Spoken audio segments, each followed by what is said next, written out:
how to improve your clarity, focus, and understanding of all things through meditation. Glad you tuned back in. First week, we talked about healing.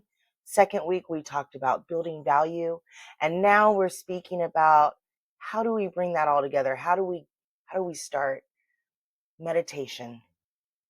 Meditation. Now, before you scroll away, because I know if you're like me, you're like, oh, I heard it before. Meditation doesn't work for me. I'm not even going to go there. I was the same way. Look, we have 50 to 80,000 thoughts per day. Some say 50 to 70, some say 60 to 80,000 thoughts a day. Let's agree that we have quite a bit. Now, out of that large amount of thoughts that are rolling through our minds each day, at any given moment, right now, about 90% of them are negative.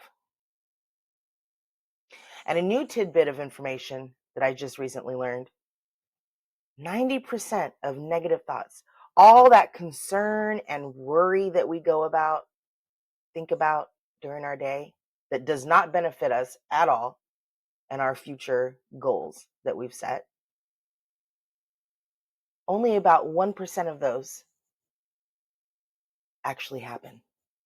So I want you to think about that.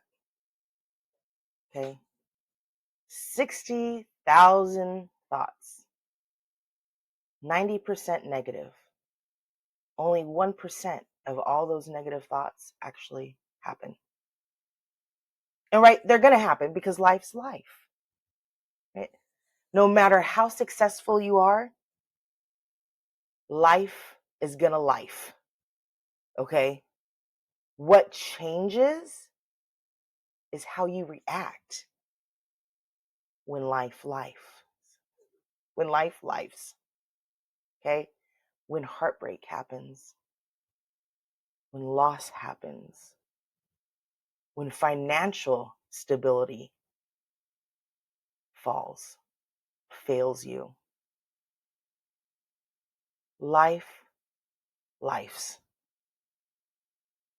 What changes is how you react when it does. When that challenge hits you, how do you overcome it? Sometimes you just have to weather the storm. Sometimes there's a workaround. But what all matters is you. And one of the ways that you get there and how you can respond differently in a better manner, how you control your emotions. And when I say control is a word, isn't it? Because I mean, how much control do we really have over 50,000 thoughts a day? What we have is we have the ability to become more aware, self-aware, and start making changes accordingly because now we understand. What did Maya Angelou say? She said, when you know better, do better. When you know better, do better. So now that we know that, let's do better. And how do we do that? Through meditation. Meditation is not about absent of thought, because that's what stopped me. I said, meditation, look, we've all heard of meditation. We all know the benefits, at least just on the basic, like it's good for you. And you think of monks doing it and, maybe like the hippies and just being in like a serene type of state, but it's for real. There's science to back it. Okay.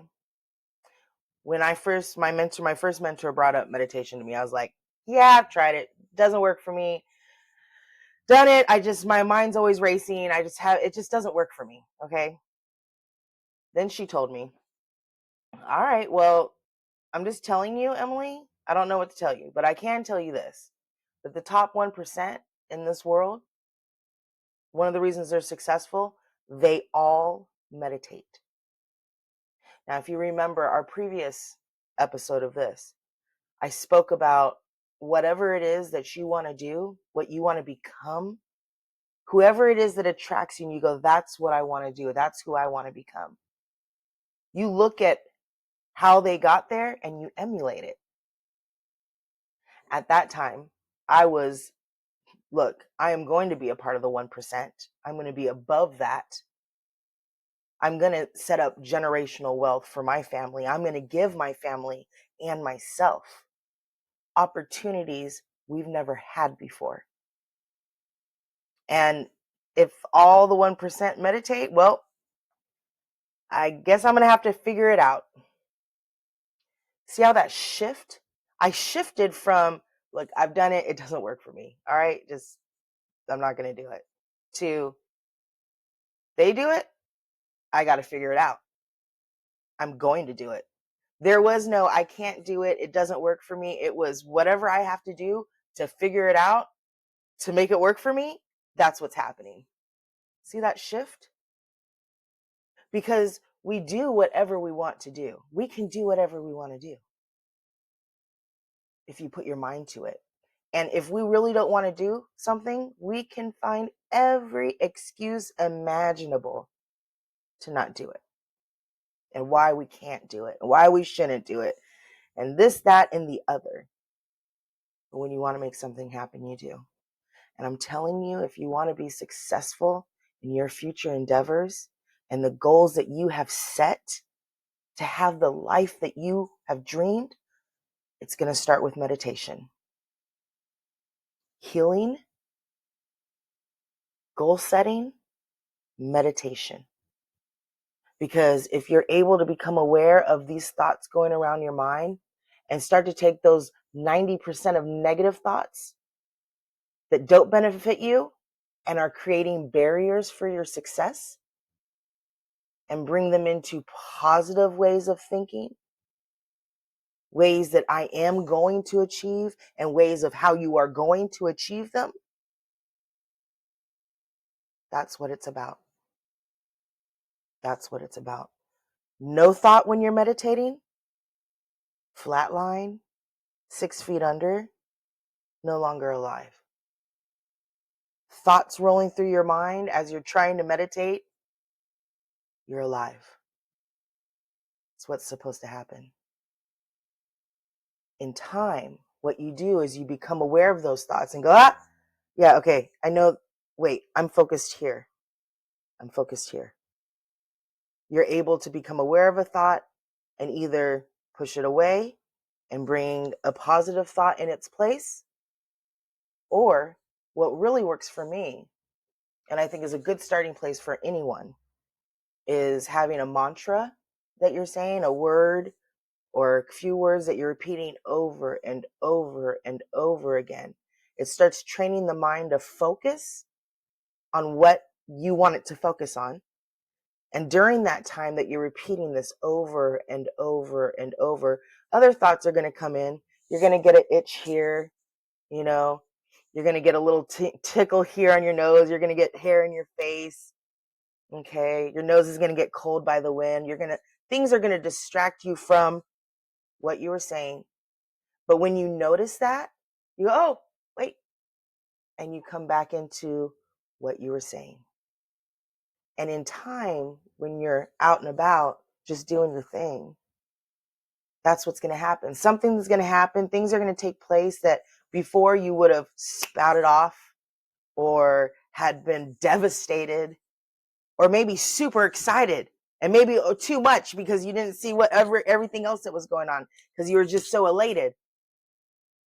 And you learn to, okay, this just happened. Now let me think. What else is going on?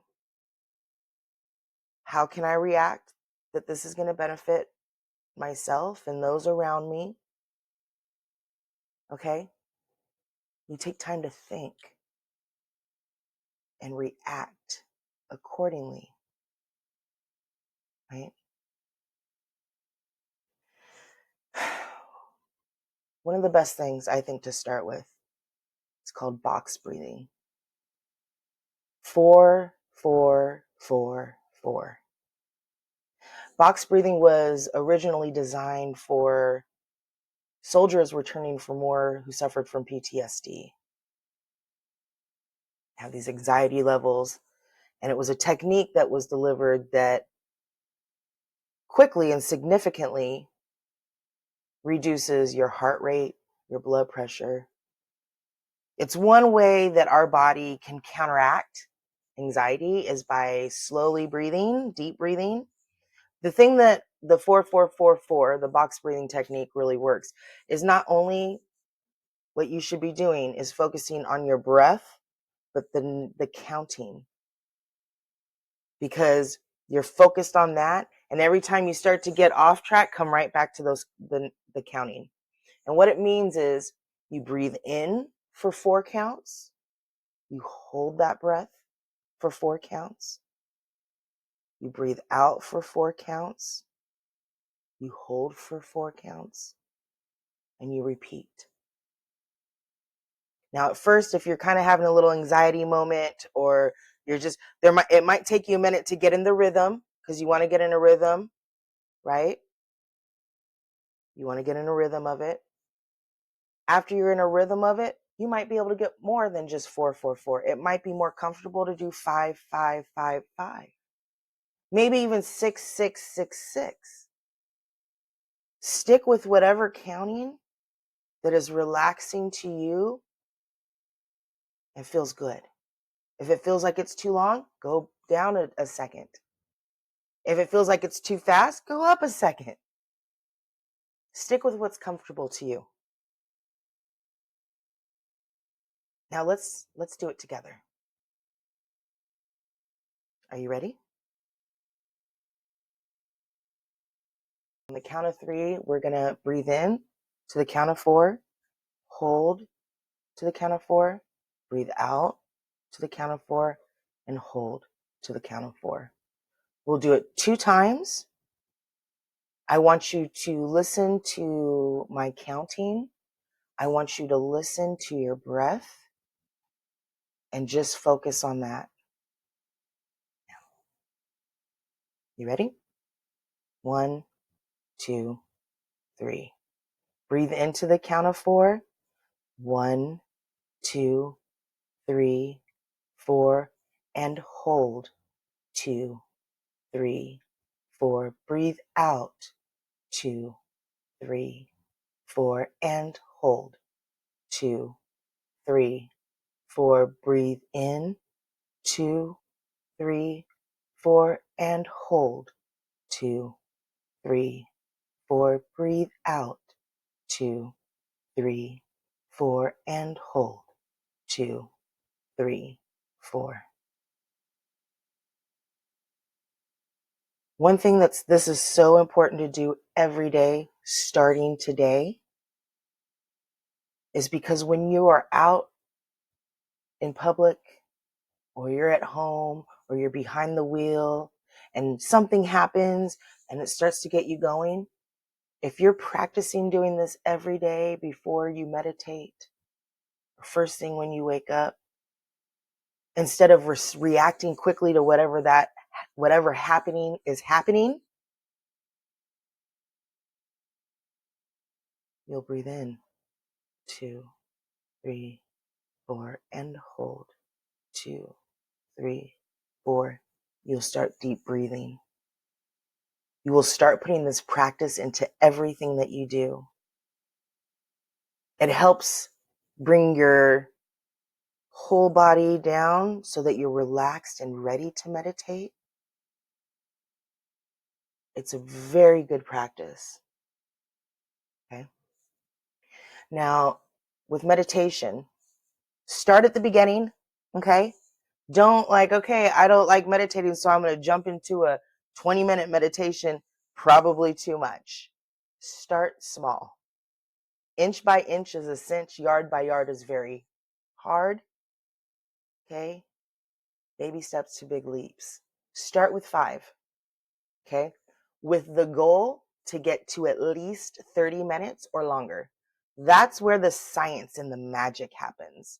Okay. 5 minutes is we're learning the technique. We're learning to grab those thoughts. We're learning to be okay with sitting in silence and through meditation for 5 minutes. You got to work up to 30 minutes. Start at 5, then do 7, then do 10, then do 13. Whatever little increments that you need to do to where it feels good to you, do it. Set a time each day. I do it every day at 6 a.m. because I like to set that intention for the day. Set my mind at ease for the day. Right before my son wakes up, and then I start going into that morning routine, I start with me. I fill my cup up. You'll start to notice in your life that your reactions are different. This is what has to do with learning how to react to the storms when life lifes. Okay?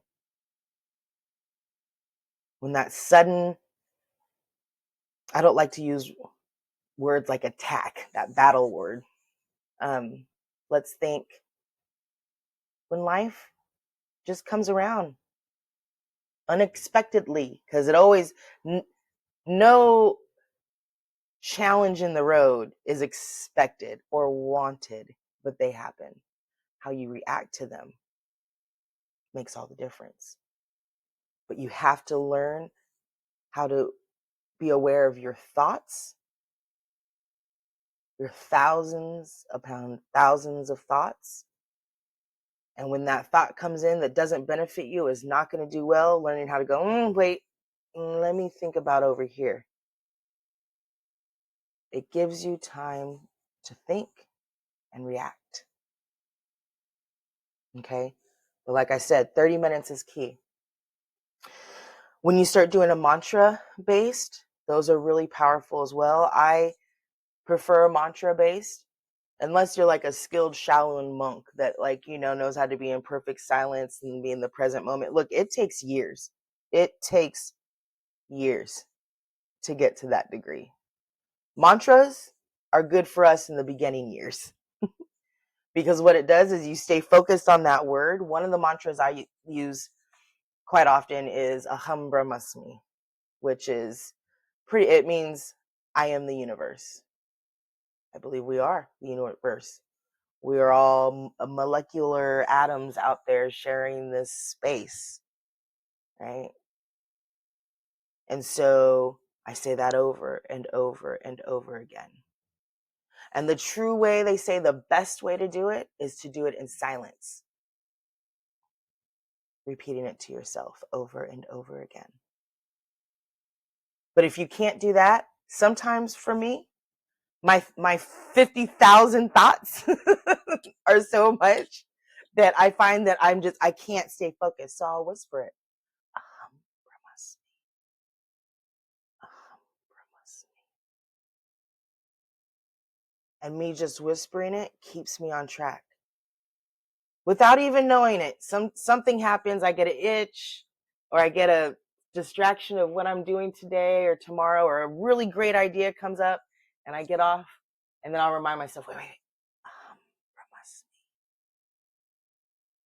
But try to keep at a whisper or even better, silence. Another good one that kind of you could do midday, and if you do this, I think it takes about, I've heard a couple, like 40 to 60 days, or even maybe 90 days. So within a few months of doing regular meditation practice. And we're talking about where you're pretty regularly doing like 30 minutes. Okay. Which might sound like a lot, but like we all kind of wake up. Who wakes up in the morning? You just sit there on your phone. You just sit there on your phone, just like, okay. Look, 30 minutes is not that much. You can do it. 30 minutes is when the science really you'll start to see it. You might not even see it at first. It might take a while, but all of a sudden you're going to be like, I'm walking different. I am doing differently. Now, one of the meditations I learned, 15 minutes, 15 minutes a day, and you will see a difference. Every day, in every way, I am getting better, better, and better. every day, in every way, I am getting better, better, and better. Say that 15 minutes a day, over and over and over again. For 15 minutes, when you say a mantra like that, 15 minutes, imagine that's 15 minutes that you're taking that 90% of negative thinking out and you're putting that beneficial, positive energy flowing through you. And we are what we think. Our thoughts and our beliefs are what shape us.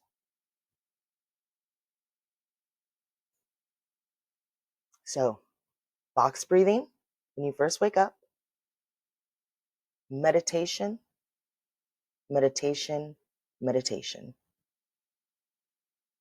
You're going to be distracted. Your thoughts are going to come roaming in. Stay the course. Refocus yourself.